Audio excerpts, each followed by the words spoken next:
Real estate అంటే ఈ మధ్య కాలంలో చాలా ఎక్కువగా వింటున్నాం. రియల్ ఎస్టేట్ మీద అందరూ కూడా పెట్టుబడి పెట్టడానికి ఉండేవాళ్ళు కొంతమంది, కొంతమందికి ఓన్ హౌస్‌లు ఉండాలని మరికొంతమంది ఆలోచిస్తూ ఉన్నారు. ఇప్పుడున్న సిట్యుయేషన్‌లో ఇప్పుడున్న పరిస్థితుల్లో ఇప్పుడు జీఎం గ్రూప్ ప్రాపర్టీస్ నుంచి మీరు కొన్ని విల్లాస్ పలానా ప్లేసెస్‌లో ఉన్నాయంటున్నారు కదా! అసలు ఏ ఏ ప్లేసెస్‌లో జీఎం గ్రూప్ ప్రాపర్టీస్ ఉన్నాయి అసలు? కస్టమర్‌కి కావాల్సింది అందుబాటులో ధరలో ఉండాలి. అవును. కాబట్టి ఒక జిల్లాలో ఏదైతే తక్కువ రేటు ఉన్నదో, అదే తక్కువ రేట్‌లో మనకిక్కడ ప్రెజెంట్ ల్యాండ్ అనేది దొరుకుతా ఉన్నది.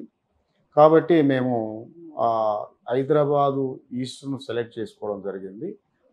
జేఎం గ్రూప్ అనేది సామాన్యులకు అందుబాటులో ఉండే విధంగా డిజైన్ చేయబడినటువంటి ఒక ప్రాపర్టీస్ గ్రూప్. కాబట్టి హైదరాబాద్ ఈస్ట్‌నే సెలెక్ట్ చేసుకున్నాం.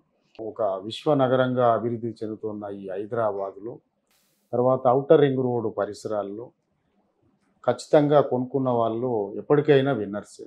యాహ్! తర్వాత ఇది పూర్తిగా బయర్స్ టైమ్ అనొచ్చు. ఎందుకంటే హ్మ్. రేట్లు తక్కువగా ఉన్నాయి కాబట్టి, ఓకే. తక్కువ ఉన్నప్పుడే కొనుక్కోవాలి. హ్మ్. బాగా మార్కెట్ ఉన్నప్పుడు అంటే విపరీతంగా రేట్లనేది ఉంటది. హ్మ్. కాబట్టి మంచి ఏ ప్రాపర్టీ కొనాలి, అది ఎక్కడ పెడితే మనకు తొందరగా డెవలప్ అవుతుందనేది కస్టమర్ పూర్తిగా ఆలోచించి, అది కూడా అప్రూవ్డ్ లేఅవుట్స్‌లోనే పెట్టుబడి పెట్టాలి.